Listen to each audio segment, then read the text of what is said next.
Hello everyone, welcome to Anime No Me, and thank you for joining us for another One Piece video. Roronoa Zoro is one of the more loved characters in the story of One Piece, and as the right-hand man of the future king of the pirates, his objective is always to keep any enemy from harming the crew, and is even offered to give up his life to save his companions several times. Along his journey, Zoro's acquired various scars on his body, which will mark him for the rest of his life, making him remember the losses and victories he acquired throughout his journey as a Straw Hat. So in today's video, we're going to talk about all the visible scars that Zoro has on his body, how these events happen in which he ended up getting injured, and the location of these different scars. But before we dive into the video, if you're new to the channel or even if you've watched a bunch of our videos, we'd be absolutely honored if you'd leave us a like and even subscribe and maybe leave us a comment letting us know what you thought of the video. It really helps us out, especially with that old YouTube algorithm, and it motivates us to make more content. And if you'd like to help out the channel in a bigger way, consider sharing this video or another one of your favorites with a friend. But without further ado, let's get into the video. So my friends, Zoro's body is covered in scars from his various and multiple battles throughout his life, although only a few of those battle scars are still visible on his body. Throughout our journey, Zoro has already faced off against several powerful enemies that have injured his body multiple times, causing small and even large scars on his body. But it's only the scars that are visible that tend to carry a much more important meaning. Among the scars that Zoro has all over his body, the one that stands out the most is the one that extends from his left shoulder to his right hip, and it was acquired during his defeat against the greatest swordsman in the world, Dracula Mihawk, while they were at Baratier. Early on in the Straw Hats' adventure to become world-renowned as the Pirate King's crew, they ended up on the ship of Baratier, a restaurant full of amazing cooks, and Luffy stopped at this exact spot to find a cook for his own crew. When the Krieg pirates arrived on Baratier and started attacking everyone on the ship, Luffy managed to temporarily stop Don Krieg until a short time later, when the greatest swordsman in the world appeared in the very same waters as Baratier. It turned out that Dracula Mihawk had been chasing Krieg for some time, and he arrives at the scene and cuts Krieg's ship into 3 parts, which left everyone present scared and impressed with the swordsman's skill. One of the Krieg pirates tried to shoot back at him with 2 flintlocks, but Mihawk deflected the bullets with his sword Yoru, easily managing to redirect projectiles into his desired direction. Upon realizing who was in front of him, Zoro was really excited to face off against the greatest swordsman in the world. This was Zoro's chance to try and achieve his own dream of becoming the greatest swordsman in the world, all so he could fulfill an old promise made to a friend.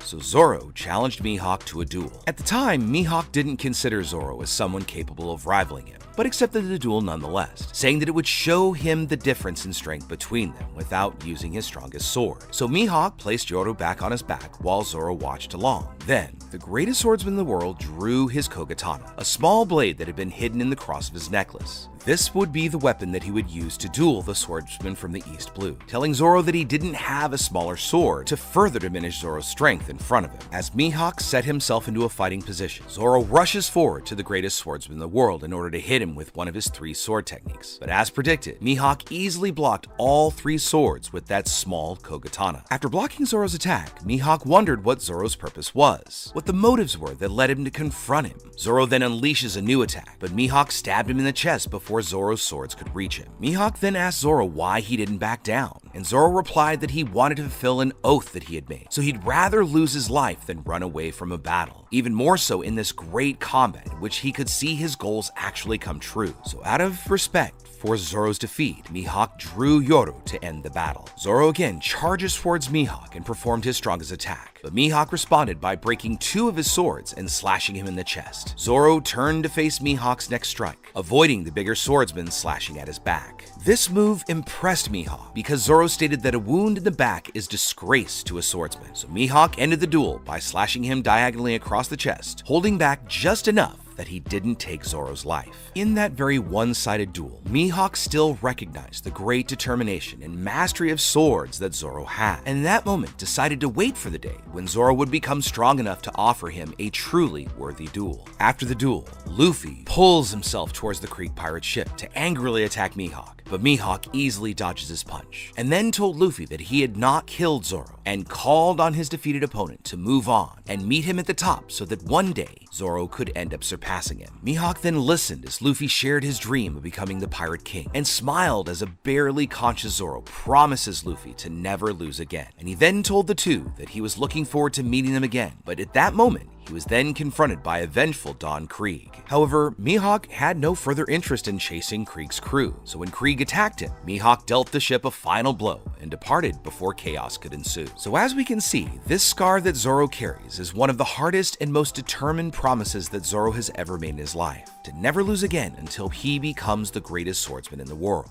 Another set of visible scars that are inflicted on Zoro are on his ankles and came from a desperate attempt to break free from Mr. 3 while trying to cut his feet in Little Garden. During their adventure, Zoro and the Straw Hats ended up on the island of Little Garden, a prehistoric island inhabited by dinosaurs and giants. Zoro had been ordered by Sanji to collect some food and challenge him to a competition over who would be able to bring back the biggest piece of meat. However, what the Straw Hats did not suspect was that a Baroque's work agent was on their trail, where they easily managed to defeat both the giants that were on the island. And not only that, Mr. 3 also managed to imprison Zoro, Nami, Vivi, and Brogy in a wax structure that he made with the power of his devil fruit. Mr. 3 advanced the wax covering their body little by little, to the point where he might have been able to suffocate them, offering them a slow death, leaving them unable to take any further action. As the danger rose, Brogy said the only way to honorably lose their life was to give his all in those final moments. And Zoro agreed and tried to do a risky and completely crazy action. Zoro tried to take his sword and cut his feet off in an attempt to escape the wax that was slowly covering their body being created by Mr. 3. But thankfully Luffy arrived on the scene, so Zoro left the rest to him. But as Luffy tried to rescue his friends, this only accelerated the deadly waxing process, prompting Zoro to strike an honorable pose, so should he lose his life being covered in wax, at least he'd look good. And then, to make matters worse, Miss Golden Week interfered and revealed her own terrifying ability. Usopp ends up freeing Luffy from Miss Golden Week's control by burning Luffy's shirt, and then with Karu's help, Usopp and Luffy rescued Zoro, Vivi, and Nami. Next, the newly freed crew managed to defeat Mr. 5 and Ms. Valentine, while Luffy and Karu chased Mr. 3 and Miss Golden Week in the forest. But unfortunately, Zoro was unable to save Usopp from Mr. 5.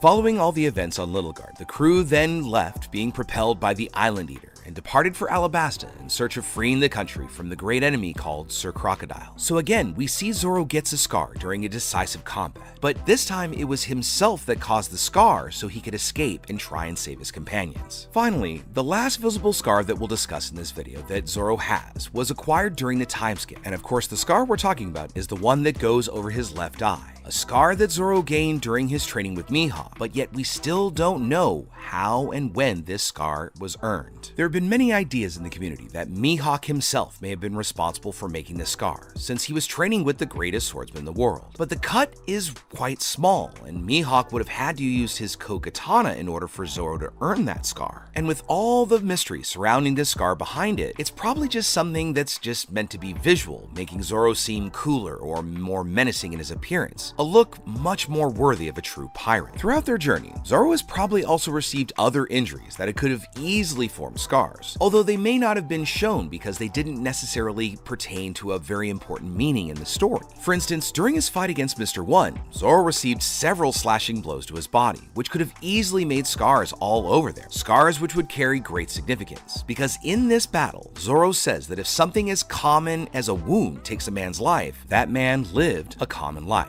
And that was something that Zoro just couldn't have. In this battle, Zoro ended up overcoming his limits at the time, becoming so much stronger and gained the ability to cut through steel, something that he was unable to do before that fight. So those injuries that Zoro sustained from Mr. 1 could have indeed become a scar, becoming something memorable, although Oda just maybe preferred not to show it as a scar. Zoro even received several blows from King during their battle on Wano, which could easily become new scars on his body, but we just haven't seen those materialize either. So as we can see, throughout the many battles that Zoro has fought, he's acquired different injuries, and some have become scars where others have not. Now, though some of these injuries may not have ever resolved into a scar, we know that these have always been events that have helped Zoro evolve and become stronger and stronger, not just so he can achieve his dream to become the greatest swordsman in the world, but so that he always has the strength to protect his friends and his crewmates from any danger that he's able to save them from. But with all that said, my friends, we'd now love to know what you think about it. design. With that scar over Zoro's eye, do you think it's just a visual appeal, kind of make him look tougher kind of scar? Or do you, like others in the community, think that there might be some hidden gem or power underneath that eye? I've heard many different ideas out there about perhaps that's where Ashura, the demon that lives inside of Zoro, resides. Or do you think it's just like Oda said, to make him look tougher? Also, are there any other characters you'd love to see us do a breakdown like this for? Let us know what you think in the comments below. So as we wrap up today's video, we'd like to thank you so much for watching our video, especially those of you who've stayed with us here to the very end. Be sure you comment on any themes or ideas that you'd like to see in future videos. And also, since you made it this far, give us a like and hit that red subscribe button before you head out to take on the rest of your day. I hope to see you all in our next video. Let's keep sailing this giant sea together. Take care.